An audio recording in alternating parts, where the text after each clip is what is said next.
하나님, 오늘도 우리와 함께 하십니다. 오늘도 낙심없이 두려움 없이 이 땅을 살아가는 저와 여러분의 삶이 되었으면 합니다. 우리 이 시간에 주변 분들하고 서로 한번 인사 한번 나누겠습니다. 사랑합니다. 축복합니다. 우리 주변 분들하고 서로 한번 인사 한번 나눠보십시오.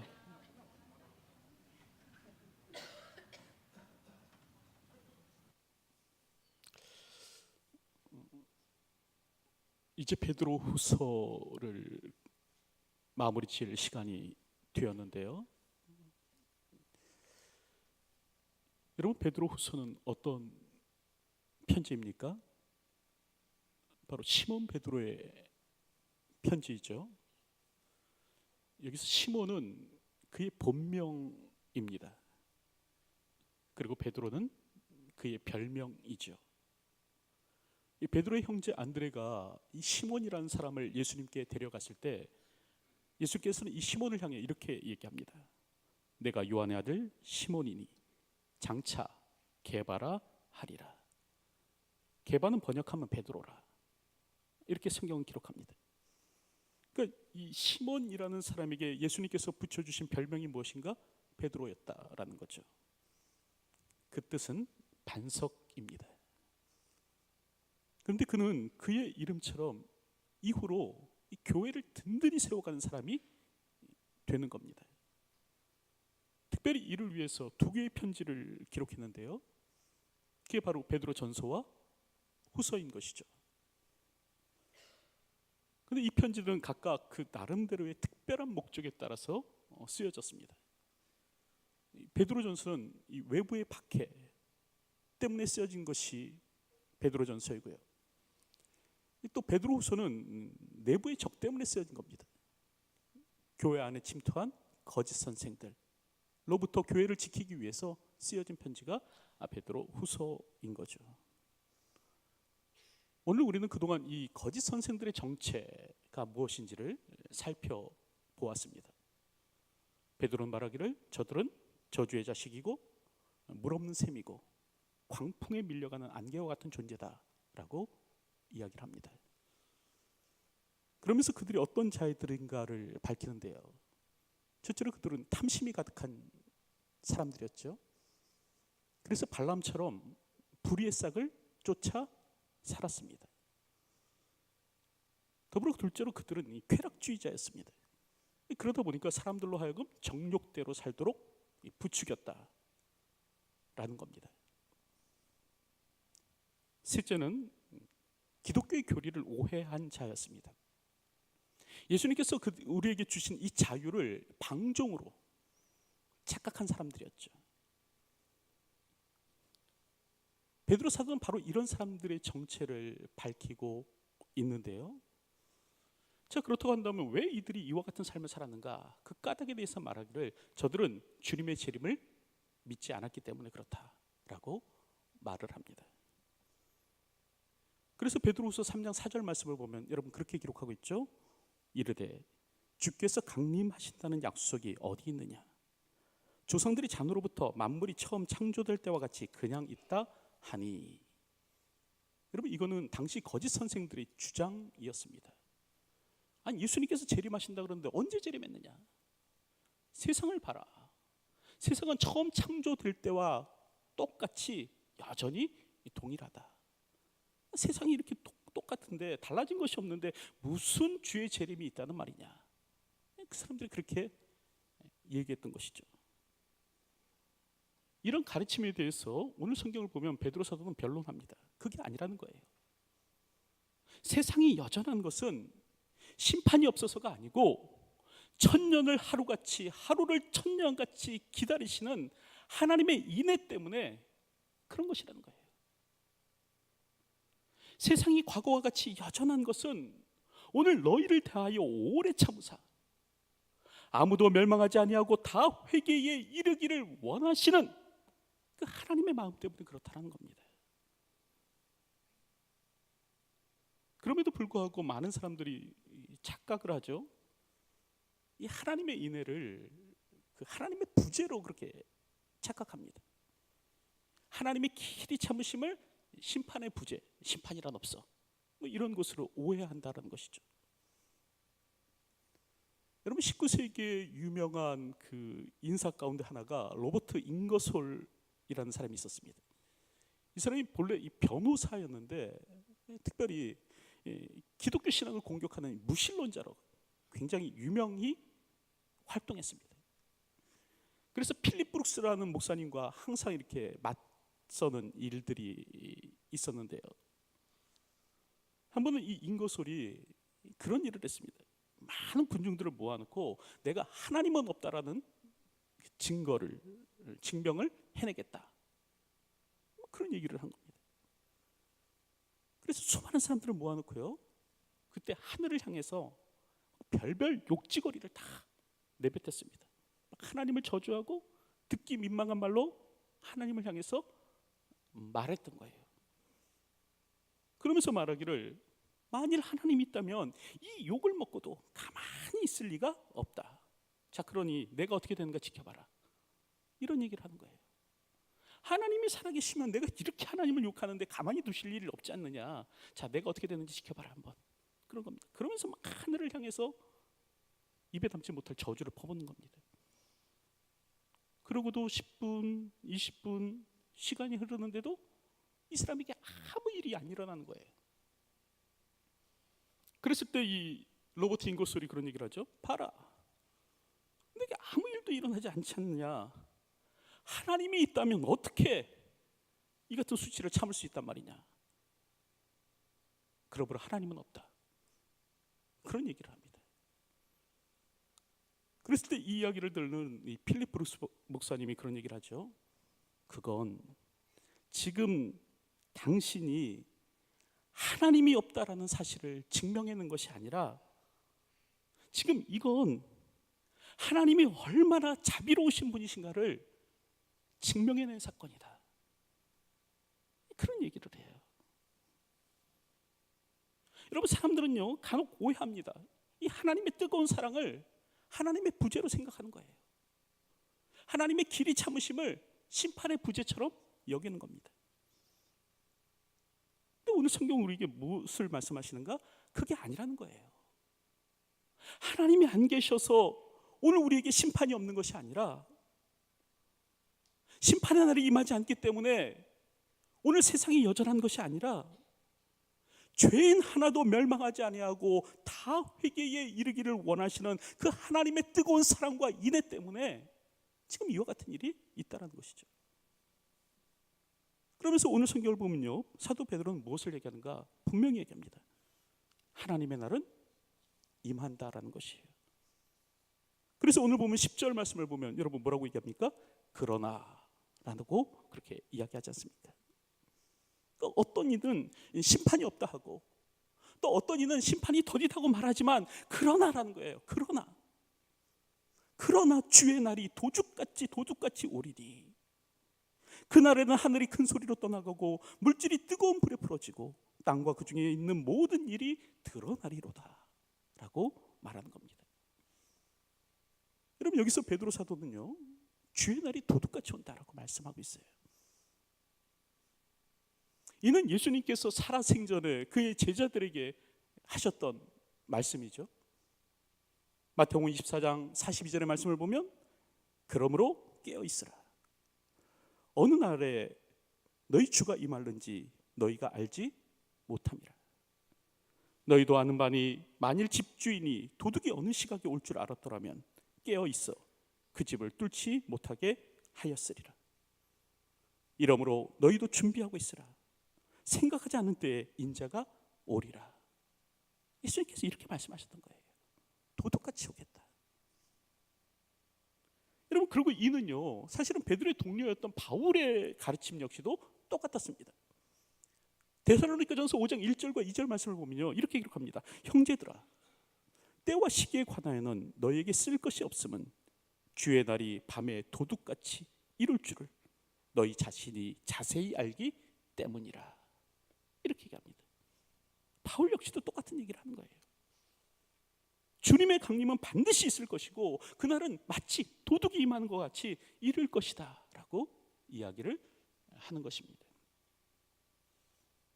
여러분, 오늘 우리의 신앙에서 예수님의 다시 오심을 부인하면 여러분 남는 것은요 이단밖에 없습니다. 오늘 우리의 신앙에서 예수님의 재림을 부인해버리면 오늘 우리는요 이단밖에 안 되는 거예요. 재림은요 기독교 신앙의 핵심입니다. 그래서 우리가 예배할 때마다 사도신경으로 늘 무엇을 고백합니까? 산자와 죽은 자를 심판하러 오시리라. 이런 신앙의 고백으로 오늘 우리가 살아가고 있지 않습니까? 여러분, 오늘 우리에게서 재림의 신앙은요 필수인 것입니다. 오늘 우리는 재림의 신앙으로 이 땅을 살아야 되죠. 특별히 오늘 성경은 우리에게 예수님의 재림, 도둑같이 임하시는 예수님의 재림에 대해서 말씀하고 있는데, 그 재림의 날에 특별히 오늘 본문을 보면 뭐라고 설명하는가? 그날에는 하늘이 큰 소리로 떠나가고 라고 말씀합니다. 이게 무슨 말이냐면 막 하늘에서 불이 타서 큰 소리를 내면서 이게 붕괴될 거라는 그런 뜻입니다. 더불어서 물질이 뜨거운 불에 풀어지고 라고 말씀합니다. 여기서 이 물질이라는 말은요 지난 성경은 체질이라는 말로 번역되어 있는데, 이 물질이라는 말은 뭐냐면 단지 눈에 보이는 외형적인 것을 뜻하는 말만이 아닙니다. 그것을 뜻하는 말이 아니라 사실은 세상을 구성하는 기본 요소를 뜻하는 거예요. 세상을 구성하는 모든 기본 요소가 풀어지게 될 것이다. 그래서 풀어지다라는 말은 우수수 무너진다는 얘기입니다. 건물이 우수수 무너지는 것 같이 아무것도 견고하게 서서 남아있을 수 없다라는 것이죠. 세상을 구성하는 모든 기본 요소가 다 무너져 내릴 것이다 라고 말씀합니다. 특별히 여기서 세상을 구성하는 모든 요소 가운데는 인간의 사상, 가치관, 또 세계관, 이데올로기가 포함됩니다.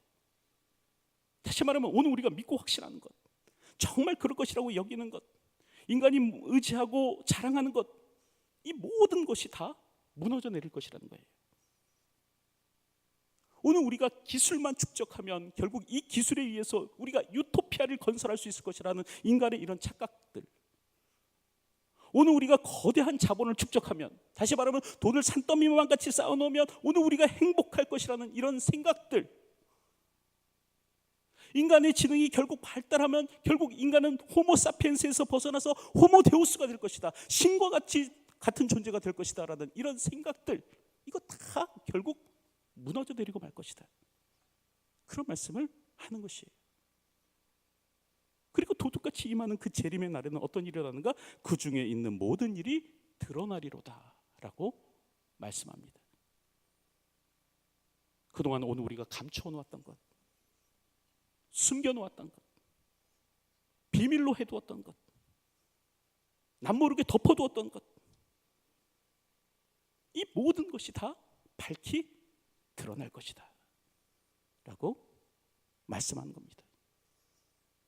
내가 가진 권력과 힘을 동원해서 막 남모르게 그 숨겨두고 비밀로 해두었던 그 모든 것이 그날에는, 그때에는 그대로 다 드러나게 된다 라고 말씀하는 것입니다.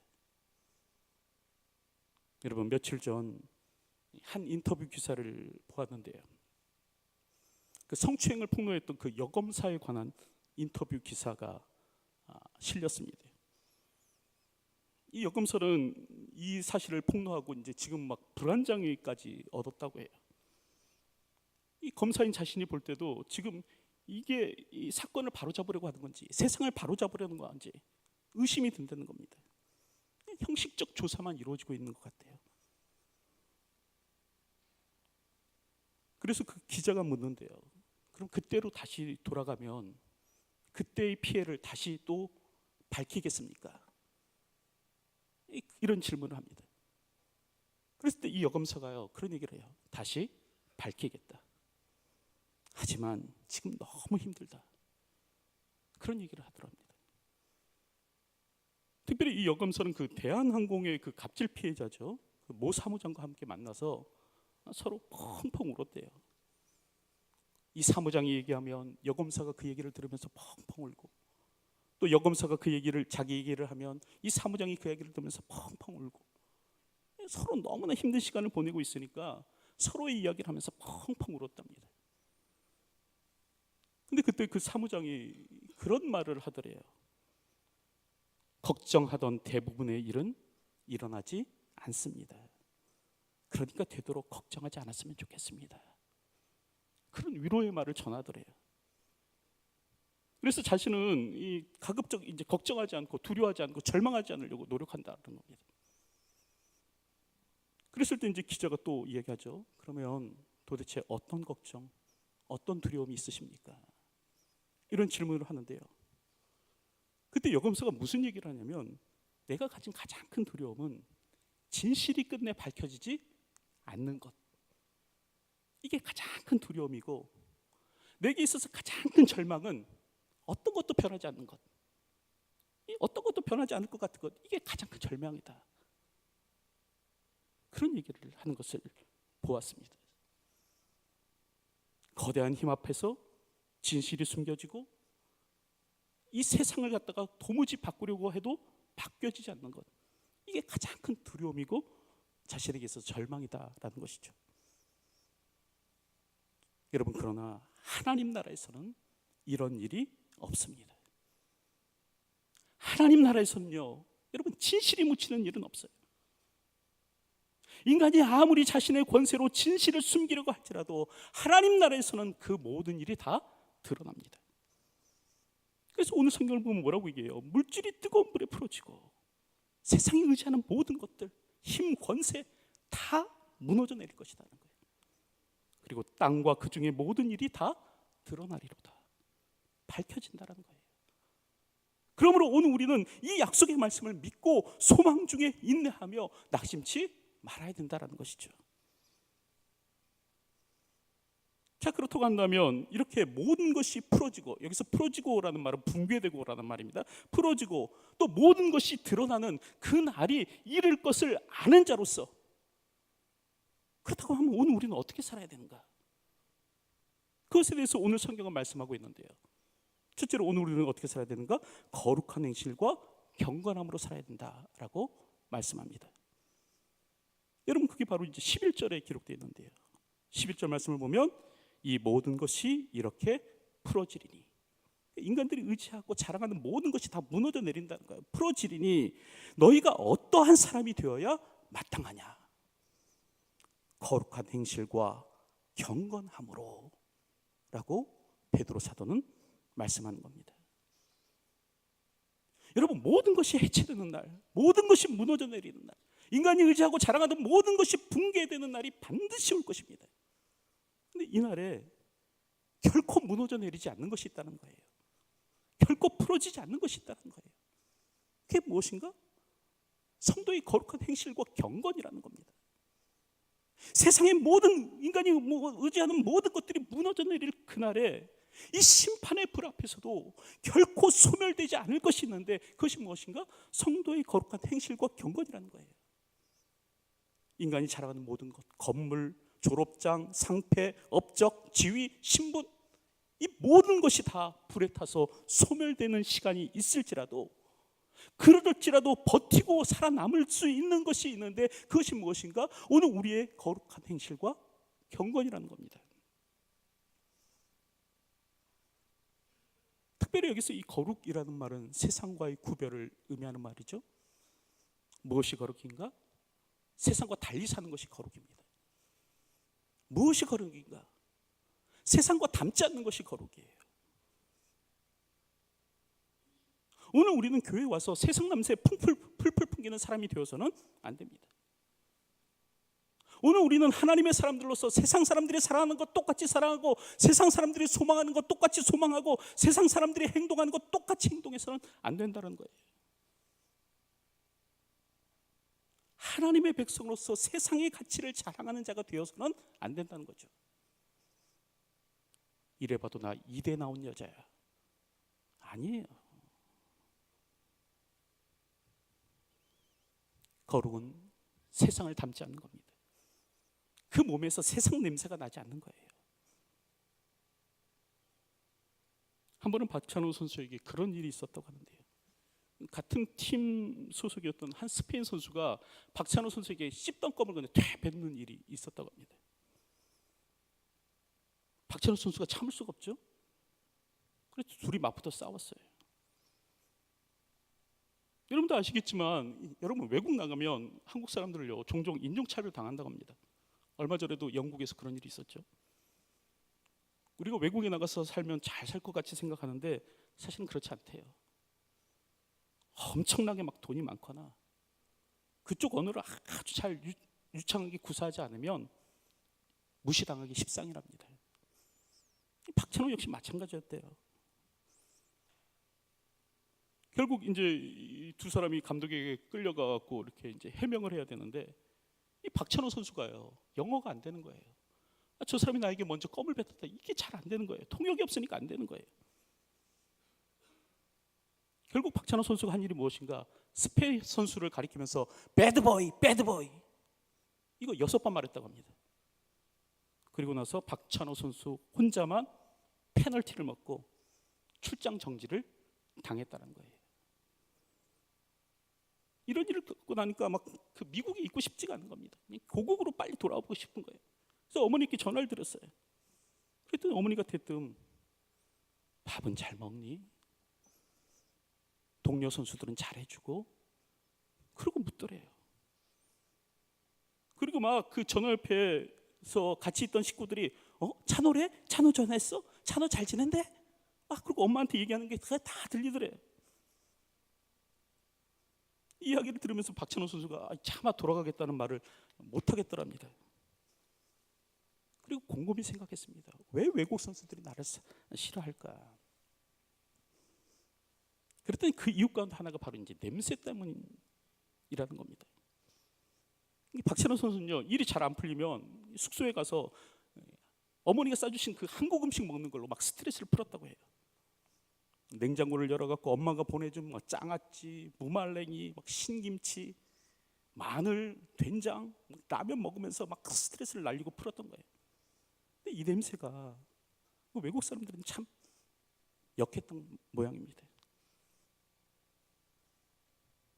결국 박찬호 선수는 이 모든 것을 다 쓰레기통에다 버렸다고 합니다. 그리고 마트로 가서 햄, 치즈, 스파게티 이런 거 잔뜩 사와서 토할 때까지 먹었대요. 그리고 계속 그렇게 먹다 보니까 외국 선수들이 냄새 난다는 얘기를 안 하더랍니다. 여러분 사람들에게는 저마다 자신이 맡지 못하는 그런 냄새가 있곤 하죠. 나는 모르는데 남이 맡는 그런 냄새가 있습니다. 그래서 담배 피시는 분도 조심하셔야 돼요. 나는 안 나는데 다른 분들은 다 그 냄새 맡을 수 있습니다. 여러분 있는 영적으로도 마찬가지예요. 오늘 나는 모르는데 나에게서 나도 모르게 풀풀 풍겨나는 세상 냄새가 있을 수 있다라는 거죠. 여러분 지금 나에게서 나는 냄새는 어떤 냄새입니까? 혹시 썩고 허무하고 더러워진 것을 사랑함으로 말미암아 세상을 사랑함으로 말미암아 풍겨나오는 이 세상 냄새가 과연 내게서 나는 것은 아닌지, 오늘 정말 나의 삶에는 그리스도의 향기가 풍겨나고 있는지 한번 생각해 보았으면 합니다. 특별히요 여러분 내가 본 것이 나의 냄새를 결정합니다. 내가 먹은 것이 나의 냄새를 결정합니다. 내가 들은 것이 나의 냄새를 결정합니다. 내가 만난 사람이 나의 냄새를 결정하는 거예요. 여러분 그동안 여러분이 본 영상은 무엇입니까? 여러분이 먹은 음식은 무엇이에요? 여러분은 어떤 사람과 어울리셨습니까? 내가 본 것, 내가 들은 것, 내가 먹은 것, 내가 만난 사람이 여러분 나의 냄새를 결정하는 거예요. 나를 만드는 거예요. 오늘도 거룩한 행실과 경건함으로 이 땅을 살아가시는 분들이 되시기 바랍니다. 심판의 날이에요. 모든 것이 붕괴되는 그날이에요. 그러나 그럼에도 불구하고 여전히 무너지지 않을 것이 있는데, 그것이 무엇인가? 거룩한 행실과 경건이라는 거예요. 그러므로 하나님의 사람인 오늘 우리들은 세상과 구별됨으로 살 수 있어야 된다는 것이죠. 주님 오시는 날까지 거룩한 행실과 경건으로 이 땅을 살 수 있어야 된다는 겁니다. 여러분, 그걸 지금 베드로가 편지하고 있고요. 둘째로, 오늘 우리는 주님의 재림의 날을 기대하며 어떻게 살아야 되는가? 그 날을 사모함으로 살 수 있어야 합니다. 여러분, 그것이 바로 12절 가운데 기록되어 있죠. 여러분, 12절 말씀을 보면 하나님의 날이 임하기를 바라보고 간절히 사모하라. 그날이 하늘이 불에 타서 풀어지고 물질이 뜨거운 불에 녹아지려니와 라고 말씀합니다. 여러분, 오늘 우리는 어떤 사람인가?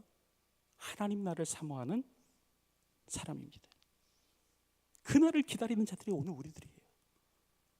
여러분, 그래서 초대교회 성도들이 뭐라고 인사했습니까? 여러분, 마라나타 라고 인사하지 않았습니까?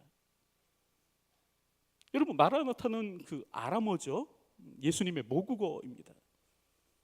당시 유대인들은요, 자신의 고유의 언어였던 히브리어를 잊어버리고 오랜 방랑 세월 끝에, 포로 생활 끝에 히브리어를 잊어버리고 아람어를 사용했어요. 이 마라나타는 아람어인데 그 뜻은 무엇인가? 우리 주여 오시옵소서 라는 뜻입니다. 근데 이 말을 가지고 당시 기독교인들이, 초대 기독교인들이 서로 인사했다는 거예요. 그리고 안부를 물었다는 거예요. 여러분, 이것이 시사하는 바가 뭐겠습니까? 오늘 우리는 어떤 사람인가? 주님의 오심을 사모함으로 사는 사람들이 오늘 우리들이다라는 것이죠. 근데 점점 현대에 들어올수록 이 성도들의 마음 가운데서는, 오늘 우리의 마음 가운데서는 이런 소망이 사라져가는 것 같습니다. 이 세상의 풍요, 넉넉함을 사랑하다 보니까 하늘의 소망을 두고 살아가지 않나요? 이 세상의 풍요와 넉넉함을 즐기면서 살다 보니까 이 땅 사는 것이 너무나 즐거운 거예요. 그래서 세상 떠나가기 싫어하고 예수 믿는 목적이 이 땅에서 호의호식하면서 사는 것, 그렇게 되는 것 아닙니까? 여러분, 교회는 세상을 붙잡는 사람들이 아닙니다. 하나님 나라를 소망하는 사람들이에요. 주님께서 오시는 그날을 기다리는 사람들이 오늘 우리들이죠. 아멘, 주 예수여 오시옵소서라고 서로 인사하며 기도하며 찬양하는 것이 오늘 우리의 삶이라는 것입니다. 오늘 우리의 소망은 세상과 같지 않습니다. 여러분, 세상 사람들은 뭐라고 인사합니까? 부자 되십시오, 대박 나십시오. 여러분, 그렇게 인사할지라도 오늘 우리는 대박 꿈꾸고 부자 꿈꾸고 사는 사람들이 아니라는 거예요. 하나님 나라를 가슴에 품고 사는 것이 오늘 우리들이라는 겁니다. 교회가 자신이 떠나온 곳을 잊어버리면 타락하게 됩니다. 교회가 자신이 떠나온 곳을 잊을 때 세상과 같아지는 거예요. 그러므로 하나님 나라를 사모하십시오. 하나님의 나라를 사모함으로 이 땅을 살아가시는 분들이 되시기 바랍니다. 이제 말씀을 맺으려고 하는데, 찬송가 388장을 보면 그런 가사가 나오죠. 천성에 가는 길 험하여도 생명길 되나니 은혜로다. 여러분, 순례자로서의 오늘 우리의 삶은 결코 녹록하지 않을 것입니다. 외부의 박해도 있을 것이고요, 내부의 핍박도 있을 것이에요. 하지만 오늘 우리의 가는 이 길이 생명의 길이고 은혜의 길임을 기억할 수 있었으면 합니다. 그리고 이 길에서 떠나지 않는 저와 여러분들이 되었으면 합니다. 어떤 박해, 어떤 환난, 어떤 시험이 오더라도 이 생명의 길에서 벗어나지 않는 저와 여러분들이 되었으면 합니다. 여러분, 참고 견디십시오. 우리 주님 반드시 다시 오실 것입니다. 오늘도 이것을 기억하며 하나님의 교회로서 선한 양심을 따라 신의 성품에 참여한 자로서 더욱더 경건과 거룩에 힘쓰며 이 땅을 살아가는 저와 여러분들의 삶이 되시길 주님의 이름으로 축원드립니다. 기도하겠습니다.